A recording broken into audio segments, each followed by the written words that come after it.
Cruzando as Conversas. Oferecimento Galeazzi Sul. Há 40 anos, a evolução dos metais. Associação dos Oficiais da Brigada Militar e do Corpo de Bombeiros. Defendendo quem protege você. Boa noite. Eu estou de volta aqui no Cruzando as Conversas. Cruzando as Conversas que vai ao ar sempre logo após o Dois Toques, a partir das 22h15 na RDC TV. O nosso programa pode ser assistido pela Claro Net TV, pelos canais 24 e 524 da NET e também pelas redes sociais, @RDC TV Digital. Estamos no Facebook, no Twitter, no Instagram, em todas as plataformas digitais. A RDC TV se faz presente e você pode colaborar enviando a sua mensagem. Não deixe de se inscrever nos nossos canais. Até para receber as notificações das atualizações e também das edições anteriores. Os nossos programas todos estão disponíveis e você pode assisti-los ao momento que preferir. Lembrando sempre que o nosso programa é de segunda a sexta-feira aqui, trazendo para vocês os assuntos mais importantes que impactam a sociedade. Aqueles mais tangentes, aqueles mais quentes e que, obviamente, despertam a atenção do nosso público. Eu gostaria de agradecer, em primeiro lugar, ao meu querido amigo, colega, jornalista Silvio Lopes, por ter me substituído nesse período de férias, nas últimas 2 semanas. Como vocês podem notar, eu peguei uma corzinha, estava na praia, né? Beto estava morrendo de saudades de mim, né, Beto? Também estava com saudades de ti, estava com saudades da equipe toda aqui da RDC, meus queridos colegas. E o Silvio, com a sua história no jornalismo, que é uma história que todos aqui conhecemos e respeitamos, fez, como não poderia deixar de ser, um brilhante trabalho, com debates importantes. Inclusive, teve a participação na semana passada, na sexta-feira, do Gustavo Paim, vice-prefeito de Porto Alegre, falando sobre esse pacote, né, do prefeito Nelson Marquesan em relação ao transporte público. Nós vamos voltar ao assunto em outras ocasiões. E agora voltamos para tocar o programa nesse ano com muita coisa para ser debatida. Até porque o ano 2020 nos reserva eleições municipais. Não apenas em Porto Alegre, mas no país inteiro. E nós vamos fazer aqui na RDC, podem ter certeza, uma grande cobertura. Então fique conosco neste programa e nos demais que vêm por aí e nas outras atrações que estão chegando.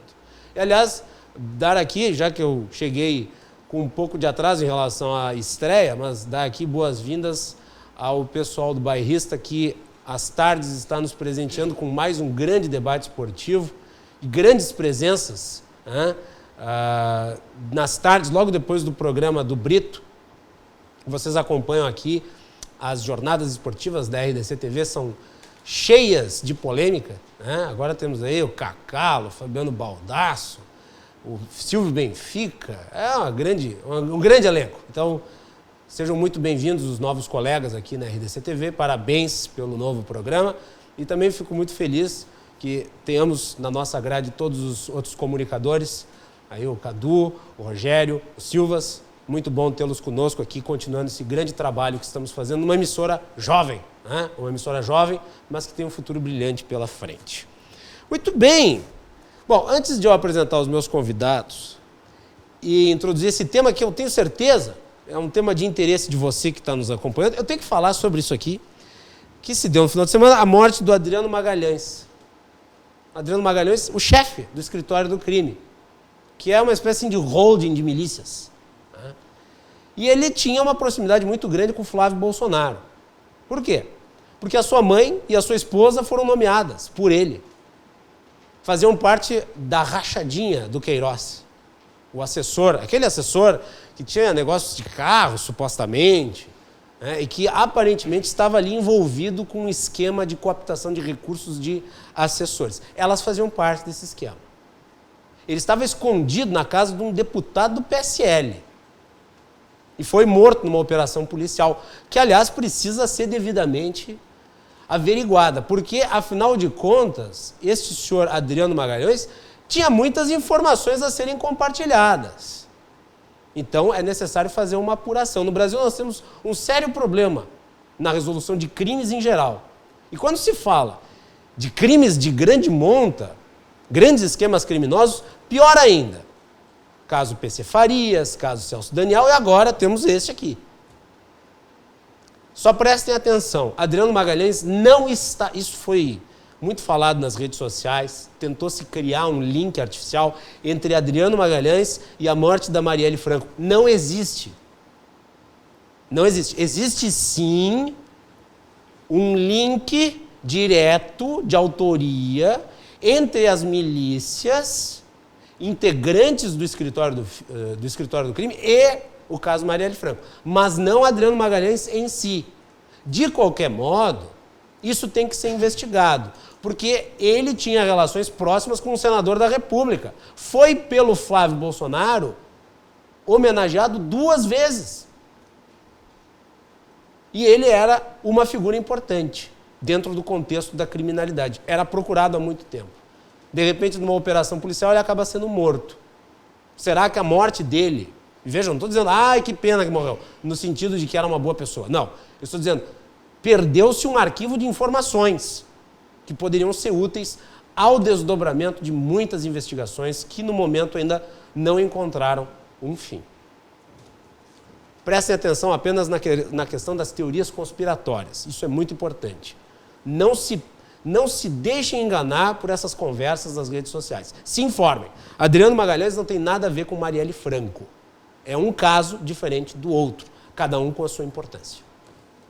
O assunto de hoje é DPVAT, que está na boca de todo mundo desde o fim do ano passado, quando o presidente Jair Bolsonaro determinou a suspensão do pagamento. E daí criou-se um imbróglio gigantesco.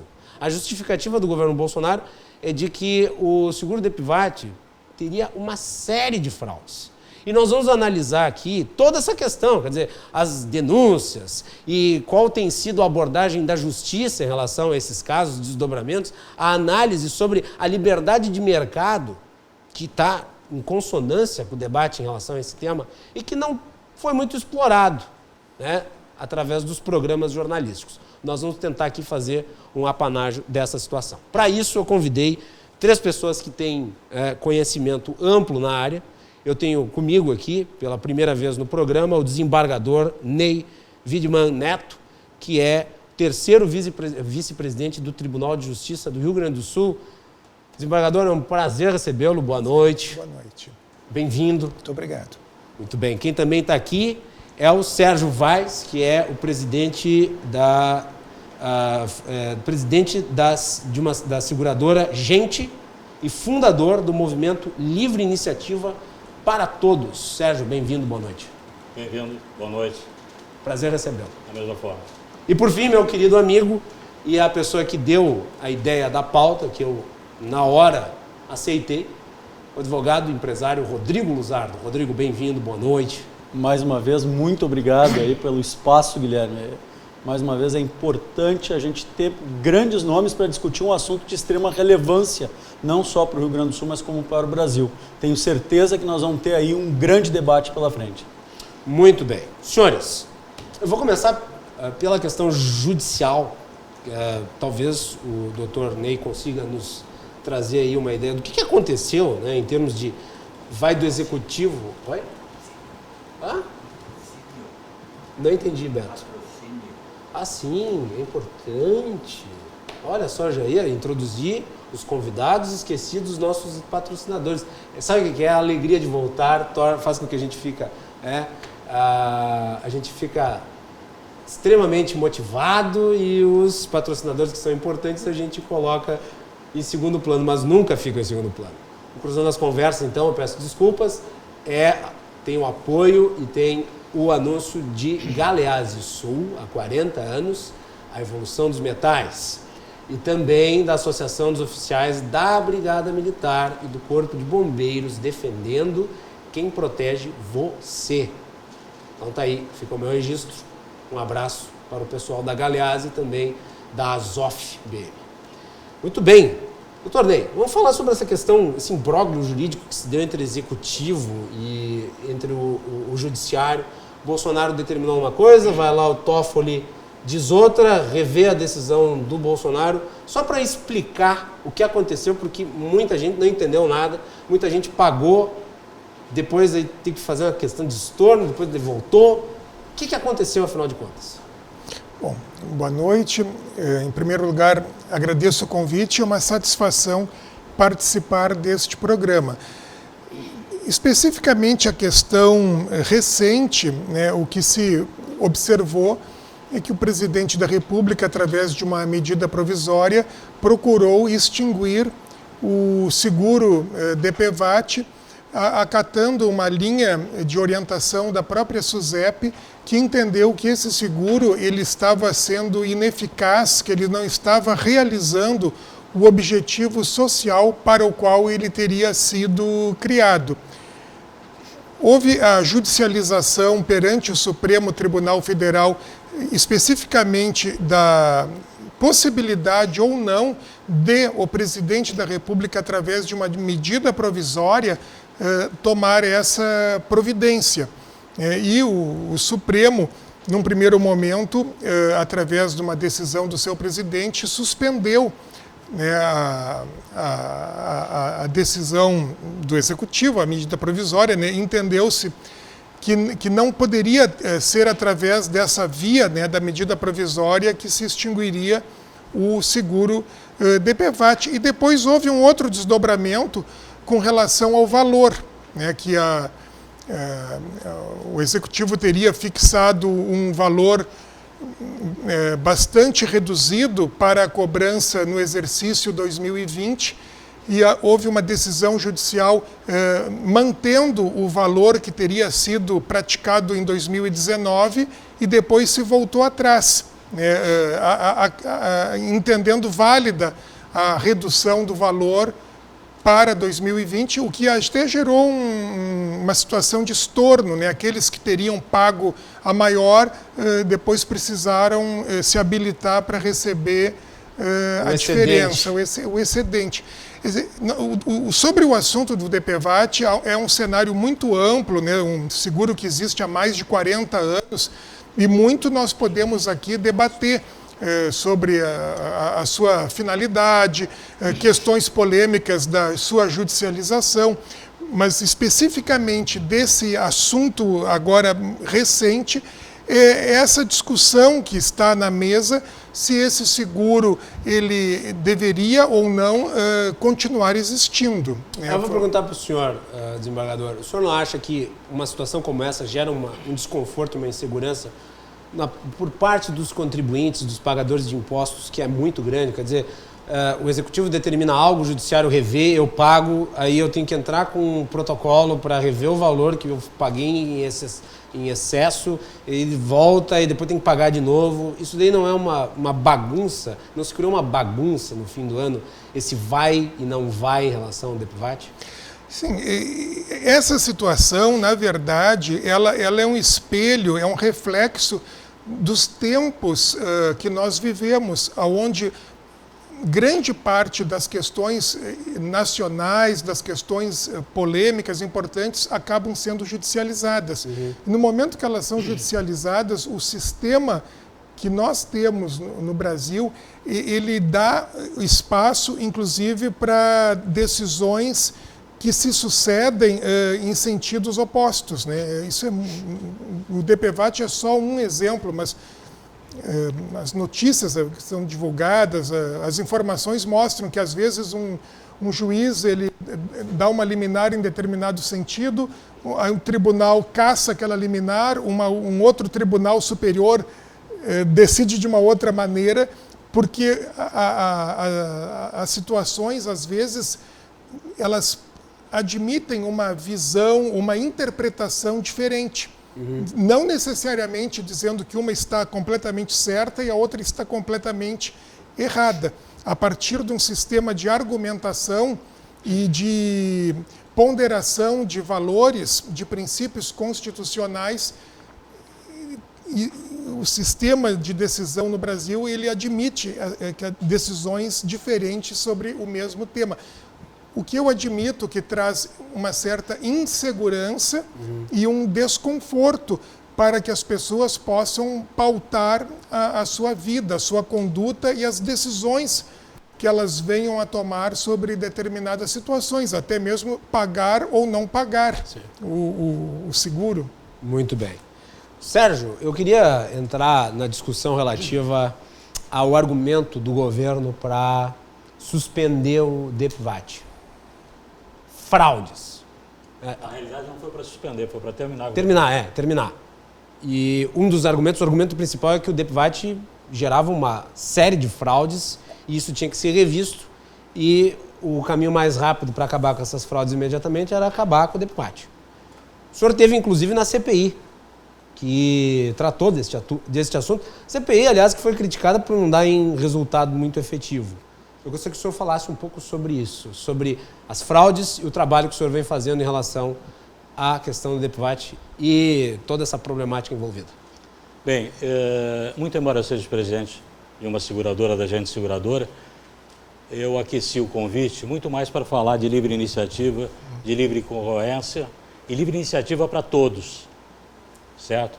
Porque o que aconteceu com o DEPVAT deve-se fundamentalmente ao monopólio dos grandes grupos financeiros que engendraram toda uma operação criminosa para fazer uma série de desvios que levaram a essa situação que nós chegamos. Eu diria que o DEPVAT, nós temos 3 questões. Questão legal, fiscal e criminal. E eu gostaria apenas de focar a questão legal, porque a questão fiscal cabe ao imposto de renda e a questão criminal cabe à Polícia Federal, que eu acho que deve estar apurando isso e muito mais, todos os envolvimentos dos diversos crimes de colarinho branco. Então, a minha função básica aqui é tentar mostrar à sociedade como um todo a importância deles participarem civicamente cada vez mais, entenderem e participarem não só nas questões do DEPVAT, como toda e qualquer questão que envolva o país como um todo. Eu tenho falado em várias ocasiões que há um problema básico quando você tem uma associação do Estado com alguns grupos integrantes da iniciativa privada. O Petrolão foi fruto disso. O DEPVAT também. Isso. Das relações espúrias entre o Estado e o capital, por assim dizer. Mas eu costumo dizer relativo ao DEPVAT. A livre iniciativa que nós defendemos é a livre iniciativa para todos, que é diferente da livre iniciativa que é defendida pelos grandes grupos financeiros, que defende a livre iniciativa para eles. Então precisa ficar bem claro, né, que a livre iniciativa ela é para todos e não para um pequeno grupo, que sempre e ao longo do tempo tem se locupletado com essa associação espúria com o Estado. Então tudo que nós temos deve-se exatamente, né, à falta de concorrência e essa associação espúria com o Estado, que foi feita através de N associações, as mais escabrosas possíveis, entre esses grandes grupos financeiros e o Estado. E isso tudo está devidamente comprovado. Nós recentemente tivemos, através da divulgação do relatório da KPMG, todos esses envolvimentos. Inclusive, você falou há pouco, na CPI do DEPVAT. A CPI do DEPVAT foi terminada, né, pura e simplesmente porque os deputados não iam às sessões, pressionados por esses grupos financeiros que, de uma certa maneira, fizeram N colocações, não vou entrar no mérito, porque isso cabe à Polícia Federal, cabe aos órgãos de fiscalização, para que esses deputados não atuassem. Já há muito tempo, já era para terminar essa operação toda do DEPVAT do jeito que está. Porque é uma operação que só beneficia um pequeno grupo. A grande maioria da população brasileira sofre na porta dos hospitais por falta de atendimento. Enquanto meia dúzia de grandes grupos financeiros estão aí nadando em dinheiro, pouco se lixando com a questão do cidadão, do brasileiro, que passa por dificuldades. Rodrigo Luzardo, vamos lá. Vamos lá. Bom, esse tema, não tenha dúvida, ele é um tema extremamente importante, mas muito mais do que isso. As pessoas têm que entender como se chegou nesse problema do DEPVAT, da onde surgiu o DEPVAT, um pouquinho da história do DEPVAT. O DEPVAT, na verdade, já existe desde 1966, com outro nome, Recovat, e aí depois foi Tudo com VAT. modificando, tudo com VAT, que é danos pessoais causados por veículos automotores, né? Então, mas o que acontece? O que acontece é bem isso que o Sérgio colocou. Em um determinado momento, se fez um consórcio de grandes seguradoras para criar a seguradora líder. E aí, Sérgio, se eu estiver falando alguma coisa, por favor, me corrija, certo? Mas o que acontece? É justamente este monopólio da administração dos recursos é que causa a facilidade, na verdade, no desvio de verba, e não só no desvio, mas também na má administração do que não é desviado. E nós estamos falando algo em torno de 8 bilhões de reais. Bilhões, eu não falei milhões. Para você, telespectador, é 8 bilhões. Pra gente... Você sabe quanto é que é 1 bilhão? Pois é isso que eu gostaria de dizer agora para o telespectador que está nos assistindo. Salvo engano meu, toda a ampliação do Hospital de Clínicas de Porto Alegre, aquilo que vocês veem ali na Oswaldo Aranha, custou em média 400 milhões de reais e gerou, se eu não me engano, 700 leitos a mais para atendimento da população que paga impostos e na verdade o DPVAT não é um imposto, na verdade é uma contribuição compulsória. Que é um nome que até me causa uma certa estranheza. Exatamente. Né? Compulsório. Então, contribuição compulsória é uma coisa bem brasileira. Então, quando a gente fala em 8 bilhões, gente, nós estamos falando de 20 ampliações de hospital de clínicas no Brasil. Bem dito pelo Sérgio aqui. Quantas pessoas hoje têm dificuldade na rede pública de saúde porque não tem equipamento, não tem material? Nós conversávamos, Sérgio, não tem recurso. Na verdade, o recurso existe. O recurso hoje ele é desviado e o que sobra é mal gerido. Então, esse é o grande X da questão que nós estávamos conversando por que eu não posso escolher quem vai me prestar este serviço? Então é isso que a população, e isso, se nós cidadãos não começarmos a cobrar... Que é o que as pessoas já fazem quando elas contratam um seguro para o seu carro. Exatamente. Elas escolhem no mercado uma seguradora que apresente um preço que é adequado, um serviço que é adequado e se trabalha com isso. Mas o que aconteceu? E a grande arquitetura da Líder foi justamente essa, né? O DPVAT é compulsório. E eu não emplaco o meu carro. Você não emplaca o seu carro se não tiver com o seguro pago. Faz isso dentro da seguradora Líder. Não existe mais emissão de apólice, nada.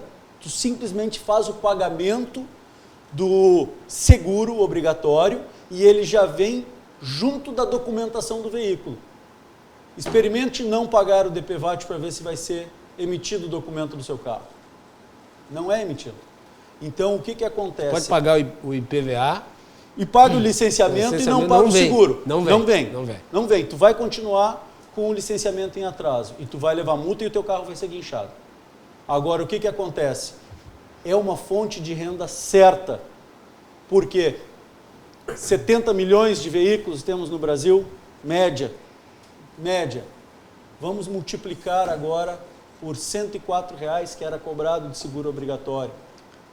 E aí aí que começa toda a celeuma do DPVAT, que é quando tu começa a enxergar o superávit ou o superfaturamento que estava sendo investigado pela Polícia Federal, né, pelo Ministério Público, mas que tu tu superestima as despesas dentro de uma contribuição para justificar o aumento do preço do teu seguro. E aqui está o Sérgio, que é especialista em seguro, que não me deixa mentir. Quando tu tem que fazer uma justificativa de aumento de seguro e que tu não tem ela bem elaborada de forma atuarial, tu incorre em crime. E isso é uma das coisas... Que foi isso que aconteceu. Que foi isso que aconteceu. Veja, em 2016, o valor cobrado pelo seguro DPVAT para automóveis era 105,65. Agora, 2020, esse valor passou para R$ 1,06. R$ 1,06. As pessoas divulgam aí R$ 5,00, enfim. O que é isso? Isso tudo são custos que não o custo do seguro, do cálculo atuarial. É banco que ganha, uma série de organizações ligadas a esse sistema que faturam de novo na cobrança do seguro obrigatório. Eu falei em off para o senhor e agora eu vou falar de público. A pessoa que está assistindo, ela acha que o DPVAT é um benefício social que vai ser pago a quem é vítima de um acidente de trânsito, por exemplo. Mas é muito mais do que isso, envolve uma série de interesses, pelo que o senhor está falando. Exatamente. Veja só. O que aconteceu? Nós temos o seguro obrigatório. Sim. Certo? E aí, como é que ele funcionava? Existia a livre concorrência, perfeito? E faltava escala, volume, até pela divulgação e pela forma que era feito. Os grandes grupos financeiros engendraram, disseram, olha, vamos fazer uma associação com o Estado. Vamos... Melhor forma de ganhar dinheiro no Brasil. Exatamente. Vamos dar um valor da indenização do atendimento para o SUS e se iniciou com 20% e terminou em 45%, que é hoje quanto o SUS recebe, para que o SUS atendesse toda a população, todos os acidentados, ok? E não cobrasse nada das seguradoras. Agora, eu pergunto, os 45% é suficiente para cobrir as despesas que o SUS tem? Então, o desconhecimento da grande parte da população brasileira, inclusive dos políticos, teve um partido, acho que é Rede ou coisa parecida, né, que disse, não, vamos nos preocupar, temos que nos preocupar com o dinheiro que o SUS recebe. Ora, se o SUS recebesse das seguradoras aquilo que realmente presta de serviço à população brasileira, receberia muito mais. Mas ninguém questiona isso, porque não tem interesse. Porque a mídia é controlada, de uma ou de outra forma, pelos anúncios desses grupos. Então, volto à questão inicial. É importante que todos nós tenhamos uma consciência cívica de atuarmos em todos os casos, na defesa do nosso país, na defesa dos brasileiros. Às vezes as pessoas me perguntam, Sérgio, a tua empresa, agente seguradora... Eu vou fazer aqui o papel de advogado do diabo.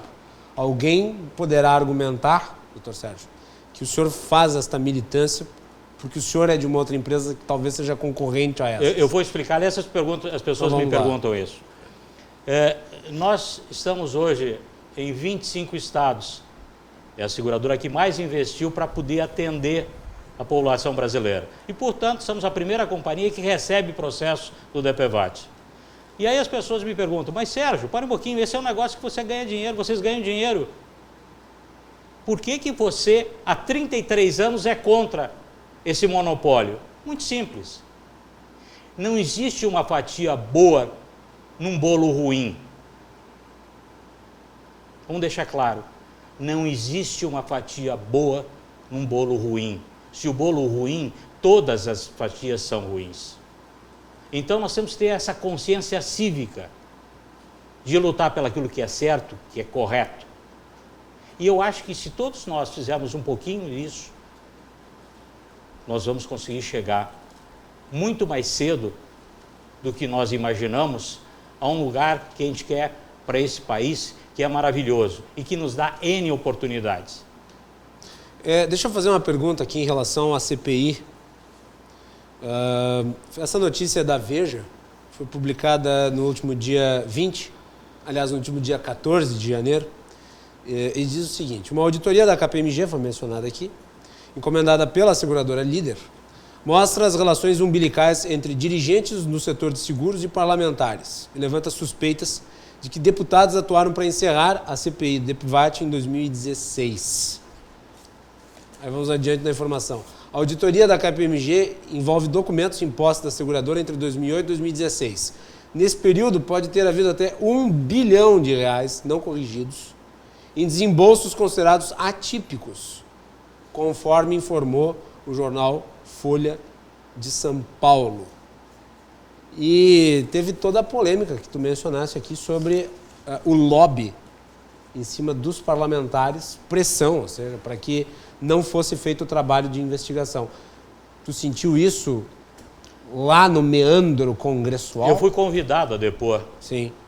na CPI do DPVAT e acabei não depondo porque terminou antes. Na realidade, os grandes Morreu de grupos inanição. fizeram uma pressão para que os deputados não fossem às sessões, por conseguinte não tivesse quórum e se extinguisse o prazo para que a CPI pudesse funcionar. O que de uma certa maneira, nos deixa triste, né? Quem é que ganha com isso? Só esse pequeno grupo. O Congresso, a Câmara dos Deputados, perde cada vez mais a sua imagem. Né? Como é que nós vamos acreditar em políticos que se deixam comprar por um motivo ou outro e não cumprem o seu dever de comparecer como representantes numa CPI? Você quer ver mais? A comissão mista que hoje analisa a MP 904, o presidente era da CPI do DPVAT. Está a vida dele, é só pegar lá o filme das sessões, a gravação das sessões Tem da tudo CPI. no YouTube.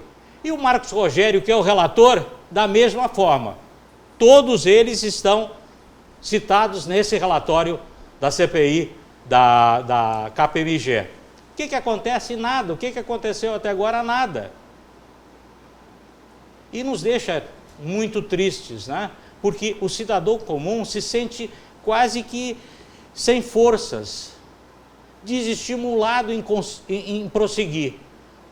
Porque a criminalidade, os bandidos, têm uma força imensurável em quase todos os setores da sociedade. E enquanto nós não terminarmos isso, nós não aplicarmos a lei do colarinho branco, as penalidades, nada vai acontecer. Você estava citando há pouco a questão de um senador, alguém que foi morto, tal. Quanto é que representa isso? Muito pouco. A questão do DPVAT são mais de 9 bilhões de reais, 9 bilhões, roubando toda a sociedade brasileira. Onde é que está a imprensa? Cita isso? Não. Fala nisso? Não. Isso só teve uma repercussão maior porque o presidente Bolsonaro, sabiamente, orientado provavelmente pela Superintendência de Seguros Privados, resolveu acabar com o DPVAT. E está correto. Porque a organização criminosa... Mas agora vai depender do Congresso, né? Mas eu volto à questão. E aí, a pergunta de novo, será que o nosso Congresso, os deputados, estão conscientes do que realmente existe no DPVAT?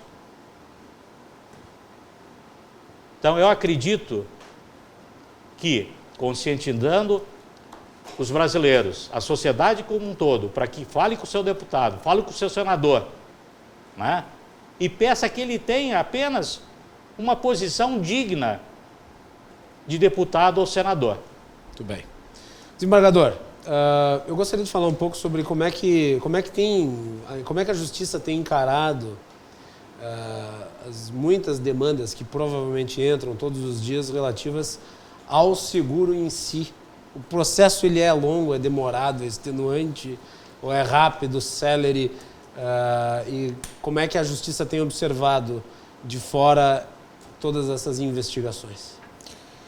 Sei que é difícil se posicionar, aliás, acho que até tem que se tomar muito cuidado nessas horas, porque o senhor, integrante da Justiça, não pode falar fora dos autos, mas uma impressão geral em relação ao caso todo.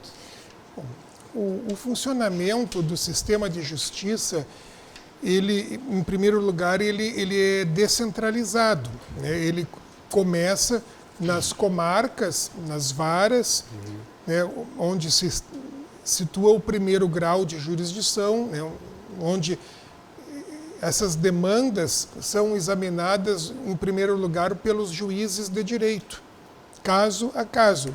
O Rio Grande do Sul, por exemplo, né, onde se situa aqui a nossa atuação, possui 168 comarcas. Depois, no segundo grau de jurisdição, no segundo momento, depois que os processos são julgados pelos juízes de direito, a parte que ficar insatisfeita com o julgamento, com a sentença, pode ser a seguradora, que foi condenada a pagar a indenização do seguro DPVAT, ou pode ser o autor da demanda que pediu a indenização. A parte descontente, ela recorre ao Tribunal de Justiça, onde os desembargadores examinarão de novo aquele caso, né, e verificarão, né, se a condenação ou não da seguradora a pagar o seguro DPVAT foi ou não foi adequada, de acordo com as provas. Em média, essa tramitação ela tem durado 3 anos. Né, porque esse tipo... Não é muito longo? Porque o sistema, né, de justiça ele está sobrecarregado com muitas demandas, né? O seguro DPVAT, no Rio Grande do Sul, historicamente, ele tem apresentado um volume de ajuizamento mensal em torno de 2.000 ações, no Rio Grande do Sul, como um todo, né? Quando nós fazemos um levantamento estatístico, tem se encontrado geralmente em torno de 22.000 ações em tramitação. Quer dizer, claro, por mais que se julgue, novas ações entram, né? Então, esse é o fluxo, o volume. E é claro que os juízes têm que julgar processos de todos os tipos, de todas as naturezas, e essas ações estão dentro de um fluxo, de um volume maior, né? Que cada juiz tem em torno de 6, 7 mil processos para julgar, né? Executivos fiscais, ações penais, ações de família, e aquilo está no contexto. O detalhe é que esse tipo de ação, ele requer que seja feita uma perícia médica. Então, há um momento, quando essa ação judicial tramita, depois de que o autor pede a indenização, a seguradora justifica por que pagou determinado valor ou por que não pagou nada. Depois que é estabelecido esse contraditório, o juiz precisa que um médico perito examine aquele que foi vítima de um acidente de trânsito para aferir se ele está ou não está inválido. A exceção é quando a vítima do acidente de trânsito veio a óbito. Aí é óbvio que basta uma certidão de óbito para verificar se uma pessoa foi atropelada ou morreu numa colisão de automóveis, receberia a indenização. Um outro detalhe... Mas as indenizações são pagas, no caso. As que são concedidas, de fato, são pagas. É isso. Apesar de toda demora, de todas... Sim, a seguradora que administra essa arrecadação, isso aqui já ficou demonstrado, ninguém questiona, tem um caixa robusto, né? Sempre há dinheiro para pagar as indenizações. Não há quando há a definição de que a indenização é devida, o pagamento ele é muito rápido. A questão que leva... Porque a pessoa pode pensar, com base no que nós estamos discutindo aqui, que a fraude se dá em relação ao pagamento da indenização para a pessoa, mas é outros meandros que levam à fraude. Existe, né, uma indústria aí que vai desde o segurado até o juiz ou o desembargador. Isso está devidamente comprovado nas diversas investigações feitas em Minas Gerais. Perfeito? Perfeito. Que assinou, se eu não me engano, no dia agora 23, um TAC. TAC, que é termo de ajuste de conduta. E a Líder pagou ao Estado de Minas Gerais 87 milhões por uso indevido da justiça. O Rio Grande do Sul não fez nada até agora. E o governo se queixa, falta dinheiro. Posso dar cópia do TAC para o governo, perfeito? Para que acione também a seguradora líder, o consórcio, e receba muito mais do que os 87 milhões, porque o volume no Rio Grande do Sul é bem maior, inclusive de fraudes. Muito bem. Só complete a sua fala, doutor Ney, e depois nós vamos para o intervalo. Há duas situações na judicialização do seguro DPVAT. Tem situações que a pessoa primeiro procurou a seguradora na via administrativa, encaminhando os documentos e pedindo o pagamento da indenização. A lei define que a seguradora tem o prazo de 30 dias para fazer, inclusive, essa questão da perícia médica administrativa e que a indenização seja ou não concedida. A outra situação, que acontece em 50% dos casos, é quando o querelante, a pessoa que quer a indenização, não procura administrativamente, ela contrata um advogado e ela ajuiza uma ação de indenização direto, sem ter feito a fase administrativa.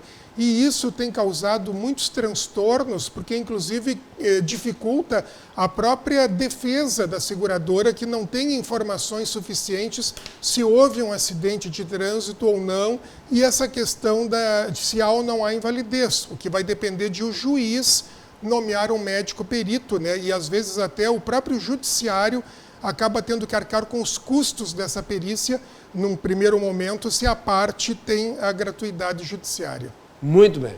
Vamos fazer um intervalo. Na volta, o Luzardo vem com mais um ponto. Tem outros temas aqui que nós temos que explorar nesse sentido. Eu gostaria, depois que o Luzardo e o Dr. Sérgio falassem um pouco sobre como é que se dão essas fraudes. Eu acho que é importante explicar para o público como é que isso se dá, qual que é o jogo, né? O que se apurou, o que se sabe, pelo menos até aqui. E você que está nos assistindo pode fazê-lo pelos canais 24 e 524 da NET ou pelas redes sociais, @RDCTV Digital. Não se esqueça de se inscrever nos nossos canais. No YouTube é só clicar no botão vermelho, se inscrever para receber as notificações. No Facebook é só curtir e acompanhar os nossos programas. Voltamos depois do intervalo.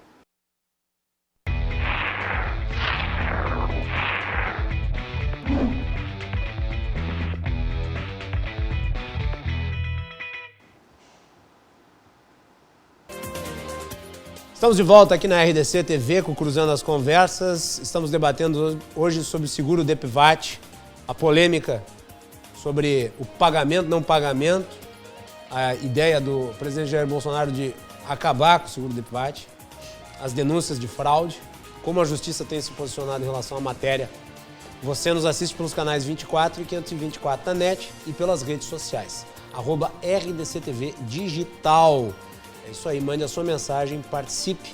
O Cruzando as Conversas é um oferecimento da Galeazzi Sul. Há 40 anos, a evolução dos metais.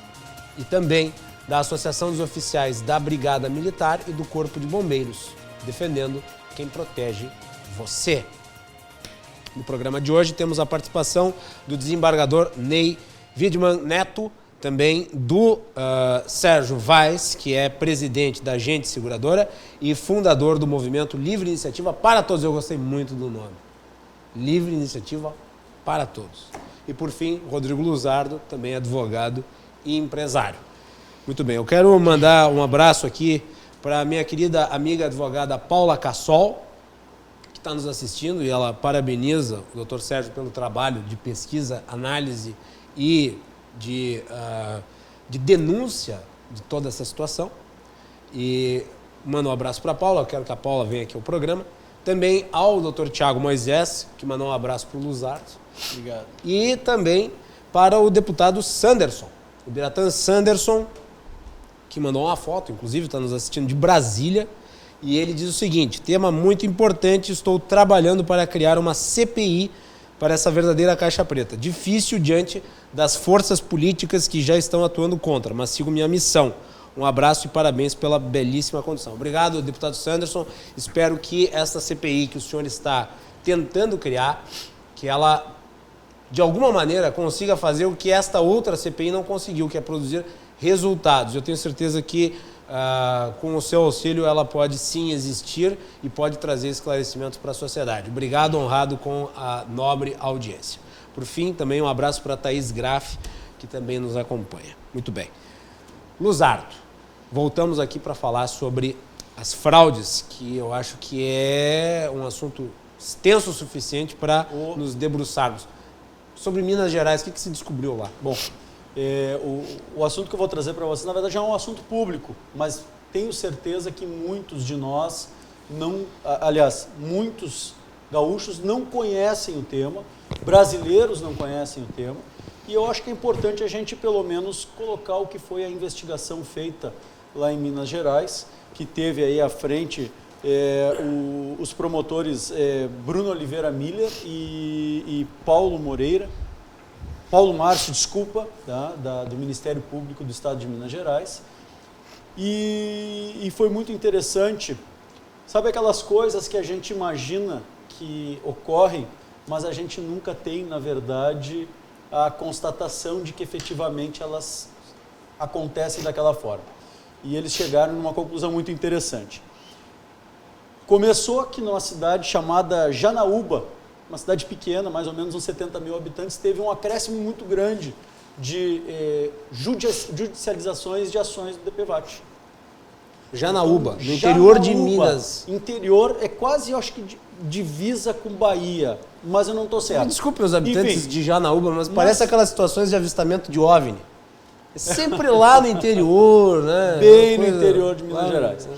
Pois, enfim, o que se identificou? Se identificou vamos chamar de um mecanismo, ou um modus operandi, onde se tinha agenciadores ou captadores de negócio dentro de hospitais, aguardando as pessoas chegarem com determinados ferimentos, que não necessariamente precisavam ser justificados como um acidente de trânsito.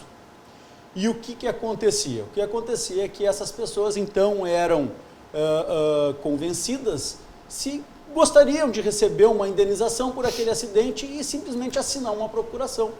E esta procuração ia, então, para uma equipe de advogados que promovia todo o trabalho para o ressarcimento do DPVAT. Só que não era simplesmente só advogados. Nós tínhamos, foi verificado por essa equipe de investigação, que existiam advogados, pessoas captando na porta dos hospitais, enfermeiros, porteiros, vigilantes dentro dos corredores dos hospitais, captando pessoas para esse tipo de negócio e, às vezes, até médicos envolvidos. E isso está tudo na investigação, eu não estou inventando nada. Isso, para quem quiser, está à disposição na internet, para quem quiser ver, é só colocar entrevista dos promotores Bruno Oliveira Miller e Paulo Márcio e vão ver isso que eu estou falando para vocês. Tá? Só que o que acontece? Isso gera, dentro de uma cidade Janaúba e também numa cidade de Montes Claros, um prejuízo para o DPVAT fantástico. Mas o mais importante sobre isso, se fazia não só a tratativa administrativa do negócio, como se entrava em várias cidades com o mesmo titular e se fazia dentro dessas várias cidades os acordos para não judicializar. E aí o que acontecia? O DPVAT, a seguradora líder, mandavam cheques para fazer o pagamento dos acordos para o mesmo titular em várias cidades, mas nunca se tinha o que, Macalossi? O recibo de pagamento. Ou seja, tu permitia depois também a judicialização. Em valores, eles ainda não têm essa informação, pelo menos eu não cheguei a esse valor. O Sérgio pode me ajudar depois, se for o caso. Mas, a cada 13 mil reais, a cada 2 mil reais, a cada 3 mil reais, quanto nós chegamos de prejuízo? E esses são valores... Dá esses 9 bilhões aí que o Sérgio falou. E hoje nós chegamos naquele desvio que a gente diz que poderia estar hoje financiando setores extremamente carentes dentro do nosso país e que esse dinheiro é canalizado por canalhas para outros lugares. Certamente esses 9 bilhões fazem muita falta no setor da saúde. Sem dúvida. Para onde Sem uma dúvida. parte dos recursos do DPVAT são canalizados. Sem dúvida. Né? Mas tu vê, Macalossi e telespectador, o mecanismo que é montado para que se faça isso. Sem contar o seguinte, eles também colocam dentro da entrevista que eles dão o problema com funerárias. Que às vezes quando vamos chamar de titular, vem a óbito, o corpo não era liberado enquanto eles não assinassem a procuração para solicitar o ressarcimento do DPVAT. Aí a gente chega à seguinte conclusão, a criatividade do ser humano, se fosse utilizada para o bem, o mundo seria muito melhor. Mas vejam que cada vez a gente se surpreende mais com os mecanismos que são montados para que a gente tenha um Brasil cada vez mais fraudulento. A impunidade incentiva o crime. Você sabe que tem gente que vai jogar futebol, se pisa e depois vai ao pronto-socorro reclamar que foi de um acidente de automóvel. E é colocado dentro... Exatamente. Dentro desse mecanismo aparece isso. O Dr. Sérgio me passa aqui uma notícia do site ricardoantunes.com.br, no qual Bivar e Rueda, Bivar é o Luciano Bivar, presidente do PSL, são acusados de receberem mais de 94 milhões, segundo consultoria. 94 milhões relativos ao DPVAT. Fala um pouco sobre isso e a aliás, questão macro. eu queria deixar bem claro. O presidente Bolsonaro não tem nada a ver com isso. Nada, nada, nada. Isso é muito antes, aconteceu muito antes, inclusive, que o presidente Bolsonaro pensasse em ser candidato à presidência da República. Então, a empresa maldosamente quer tentar ligar o presidente Bolsonaro a essa questão. Não tem nada a ver, nunca teve nada a ver a posição do governo com as fraudes do seguro DPVAT, que não envolve apenas esse senhor que você citou. Tem um outro conselheiro que, segundo relatórios da própria SUSEP, desviou 59 milhões. E a empresa dele ainda está representada no Conselho de Administração da Seguradora Líder. O que é feito? Nada. Está aqui, ó. Superintendente da SUSEP. Mostra ali, doutor Sérgio, aqui, ó. Isso, nessa câmera atrás do senhor. SUSEP era ineficiente e corrupta, diz SUSEP. Tem alguém na cadeia? Seguradora do DPVAT inflava gastos administrativos para lucrar, diz ministro do Tribunal de Contas da União. Tem alguém preso? Auditoria do DPVAT aponta 1 bilhão de gastos atípicos. Tem alguém preso?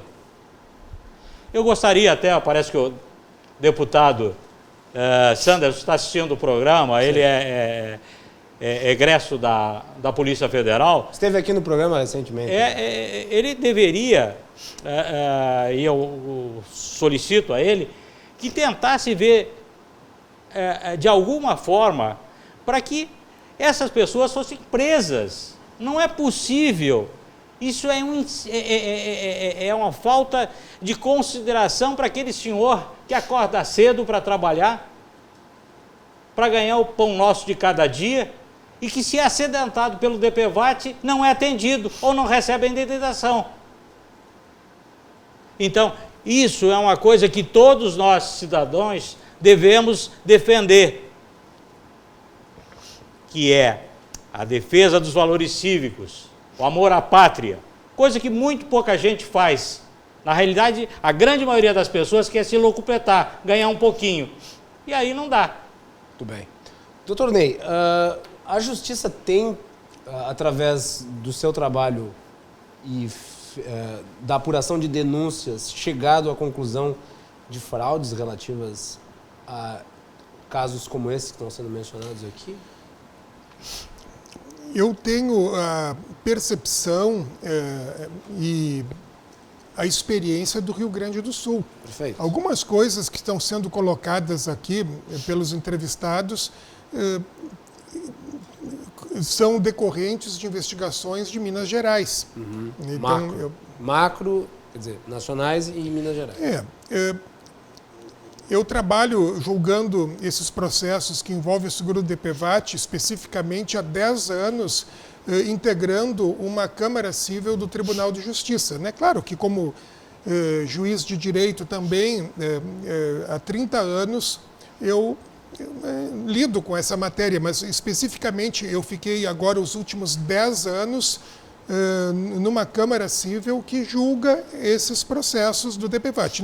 A partir agora, nesse momento atual, eu estou na 3ª vice-presidência do tribunal.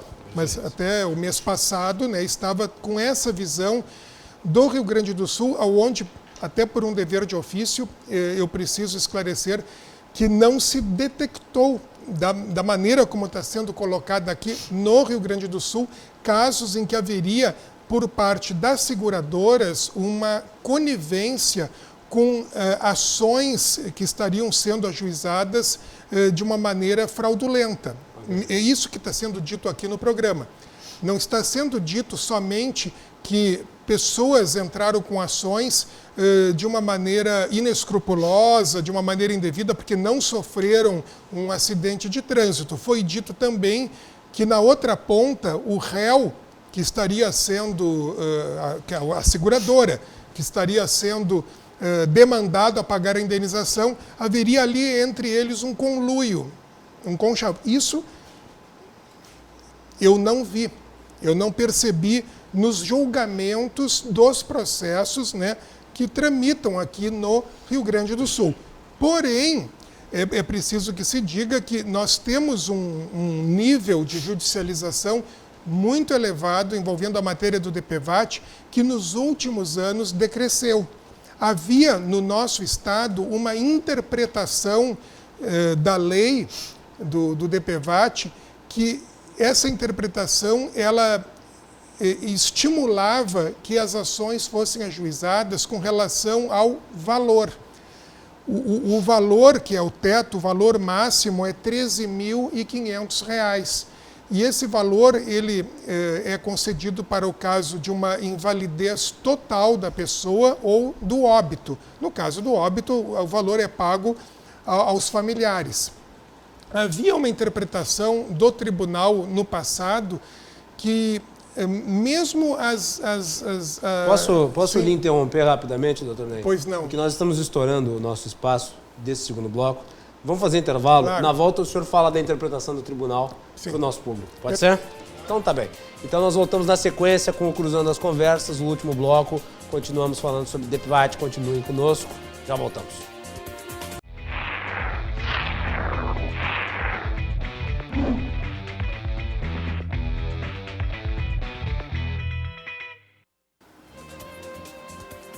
Bloco final do Cruzando as Conversas, edição de hoje sobre DPVAT. Você nos acompanha pelos canais 24 e 524 da NET e pelas redes sociais @RDCTV Digital. Não esqueça de curtir, compartilhar e mandar a sua mensagem aqui para o nosso programa. Mandar um abraço para o Cláudio Damin, que é do gabinete do deputado Marcel Van Hatten, também está nos acompanhando. Obrigado pela audiência. Alexandre Moroso de Lima também. O Alexandre Moroso de Lima mandou uma mensagem, eu vi. Eu ia também agradecê-lo pela audiência. Audiência que muito nos prestigia. Obrigado a todos aí que estão acompanhando. E um abraço também para o deputado Marcel Van Hatten, que eu convidei para vir aqui ao programa. Ele estava em viagem, eu também estava. Agora, na volta, vamos tentar trazê-lo aí para falar sobre vários assuntos do Congresso. Cruzando as Conversas é um oferecimento da Galeazzi Sul, há 40 anos, a evolução dos metais. E também da ASOF, a Associação dos Oficiais da Brigada Militar e do Corpo de Bombeiros, defendendo quem protege você. Desembargador, eu havia interrompido, o senhor estava falando sobre a visão do tribunal em relação a essa questão. Justamente só para concluir o meu raciocínio, havia uma interpretação no passado de que mesmo uma invalidez de menor proporção, como a perda da funcionalidade de um braço, de uma mão, de um dedo, né, a perda de função ou de órgão, mesmo que de pequena monta, não mereceria uma proporcionalidade. O tribunal fez uma interpretação da lei na época que todas as indenizações deveriam ser pelo teto de R$ 13.500, sendo que anteriormente, a 2007, a lei na redação anterior fixava que a indenização seria de 40 salários mínimos. Depois a lei mudou em 2007, ficou R$ 13.500, como teto, valor que dura até hoje. Depois que houve uma adequação da jurisprudência do tribunal em razão de uma orientação do Superior Tribunal de Justiça em Brasília, que editou uma súmula e também um julgamento repetitivo que nos vincula, o tribunal passou a aplicar uma tabela de proporcionalidade. Então, as indenizações passaram a ser fixadas, em média, em torno de R$2.000, R$3.000, de acordo com a proporção à perda de órgão ou função.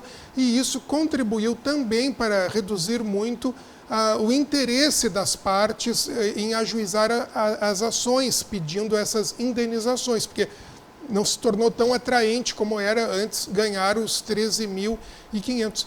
Eu só queria, para concluir a minha visão do assunto, fazer um comentário que na minha fala inicial eu comentei que o Rio Grande do Sul possui 168 comarcas. E essa capilarização, muitas vezes, ela contribui para que não se perceba de uma forma nítida e clara um determinado foco de uma judicialização excessiva ou que haja ali uma fraude. Porque cada julgador ele não tem a visão do todo, mas ele tem uma visão muito particular da sua comarca, da sua vara. Então, às vezes, demora um certo tempo e precisa até de uma informação de um órgão de investigação, de uma denúncia, de um agente externo que possa ter essa visão macro do cenário de que há alguma distorção. Muito bem. Sérgio, o desembargador fala que não observa a existência de fraudes aqui no Rio Grande do Sul, mas antes eu lembro que tu sustentaste o contrário. Claro, o desembargador não pode sair fazendo denúncias por conta própria, afinal de contas, integrando a justiça, ele tem que julgar o caso concreto diante dele. Como é que o senhor vê essa situação aqui no Rio Grande do Sul? Não, o caso que aconteceu em Minas aconteceu em todo o país. Lá foi apenas a quadrilha quadrilha é a mesma. Os bandidos são os mesmos. O que acontece é que em Minas Gerais tem duas pessoas, doutor Paulo Márcio da Silva e o delegado da Polícia Federal, Marcelo Freitas, que hoje é deputado federal, que foram a fundo no assunto. E conseguiram agora, dia 23, 97 milhões, que eu acho que fariam falta para o Rio Grande do Sul. Eu tenho a convicção que o Rio Grande do Sul, pelo volume de casos, receberia muito mais. Mas o que fez o Rio Grande do Sul até agora? Nada, nada, nada. No caso, é um problema do Executivo. O problema é do Executivo, é problema do Judiciário. Por que em Minas aconteceu? É simples. Vejam, senhores telespectadores, Operação Tempo Despertar no Google. Pronto. Vão lá e vejam. O que aconteceu está lá. É só fazer, é só copiar. Liguem para o doutor Paulo. Se tiverem dificuldade, falem comigo, eu ligo para ele. Ele passa a mesma ação. São os mesmos casos. Por que não faz? Por isso é que o Rio Grande do Sul continua atrasado com relação aos outros estados brasileiros. Inclusive por causa do DPVAT, que sequer cobra a despesa causada à justiça do Rio Grande. Rodrigo Luzardo. Dentro desse contexto aí do DPVAT e do superfaturamento, vamos chamar assim, do que foi feito, né? A própria KPMG ela evidenciou aqui um valor que teria sido cobrado e até agora ninguém apareceu para contestar os relatórios da KPMG, né? É uma auditoria privada, a KPMG é uma empresa, mas é uma das mais responsáveis na área, né? É a mais... Está tudo devidamente documentado. Ninguém apareceu para dizer, não, isso está errado. Nem vai aparecer. Não vai aparecer. Vai lá. E foi identificado que nós teríamos aí, que teria sido cobrado em excesso, tá? Um montante na ordem de 5 bilhões de reais. Né? Então, mais uma vez, né, o quanto é 1 bilhão e quanto significa 5 bilhões? Estamos falando aqui de pelo menos uns 10, 12 hospital de clínicas aumentados. Eu não sei se vai dar tempo também aqui da gente fazer, mas a questão que fica no ar será que caberia para nós, como cidadão, uma ação pública de reconhecimento de cobrança excessiva, tá? Pela repetição do indébito e indenização por dano moral coletivo? É uma coisa que a gente deveria, né, pensar nisso, né, desembargador? Talvez aqui, agora, o Rio Grande do Sul possa tomar a iniciativa, isso, né? querendo ou não, é o meu dinheiro, é o teu dinheiro, o seu dinheiro, né? O dinheiro de quem está nos assistindo. De todos? Tá? De todos. E que precisa ser devolvido, né? Que foi cobrado a mais. Então, a gente tem que ter essa sensibilidade e esse senso crítico para a gente saber o que a gente pode, né, voltar para os nossos cofres. Né? Isso é factível, desembargador? Essa ideia do Luzardo tem um cabimento em termos de no caso, assim, a minha posição como magistrado, ela não permite que eu antecipe, em tese, um posicionamento. Mas falando sobre o contrato de seguro, do ponto de vista legal, ele prevê o pagamento de um prêmio que é o preço do risco que é coberto. Quando o risco ele não se realiza, isso não significa que o prêmio tenha que ser devolvido. Não, mas não é bem o caso aí, desembargador. O problema foi o seguinte, é que o cálculo atuarial foi superdimensionado para cobrar a mais da sociedade. Por isso, né, que o valor era de 105 e passou para 106. Então, existe crime nisso. Esse valor foi feito de maneira criminosa. Os cálculos foram feitos de forma criminosa. E isso precisa ser apurado, que eu acho que já foi apurado tanto pelo Tribunal de Contas da União como pela SUSEP, e basta que, naturalmente, a sociedade, né, pelo menos queira receber de volta aquilo que pagou a mais. Perfeito. Porque se a sociedade não quiser, se o cidadão não quiser, não adianta nada. Desembargador Ney, só para concluir, porque nós já estamos estourando o tempo. Tu tinhas mais algum apontamento a fazer? Eu estava colocando que eu não posso, em tese, antecipar uma interpretação de algo que é passível de um julgamento. E o que está sendo feito aqui são ilações, né? São afirmações de uma interpretação jurídica de que algo foi assim, algo foi assado, mas isso depende primeiro de um pronunciamento judicial a respeito, né? Quer dizer, nós não podemos queimar etapas. Muito bem. Senhores, nós chegamos ao fim do programa de hoje, mas o espaço está aberto, Sérgio, Luzardo, para que vocês continuem aqui no nosso programa ou em outras oportunidades tratando desse assunto que é do interesse de todos os nossos telespectadores. 10 segundos para cada um se despedir. Obrigado, Sérgio, por ter vindo. Um prazer recebê-lo. A impunidade incentiva o crime. Vamos à luta. Muito bem. Luzardo, obrigado.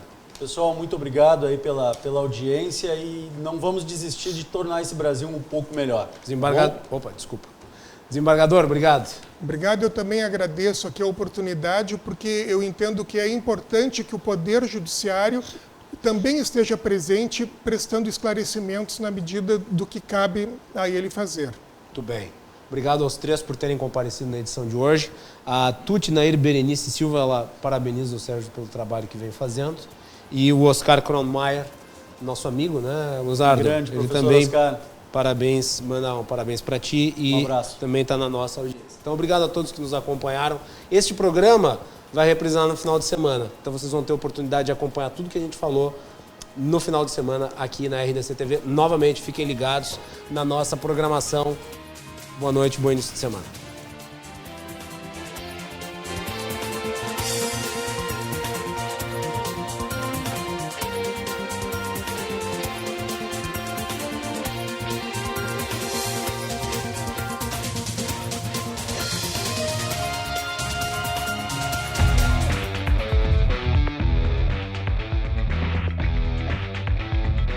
Cruzando as conversas. Oferecimento Galeazzi Sul. Há 40 anos, a evolução dos metais. Associação dos Oficiais da Brigada Militar e do Corpo de Bombeiros. Defendendo quem protege você.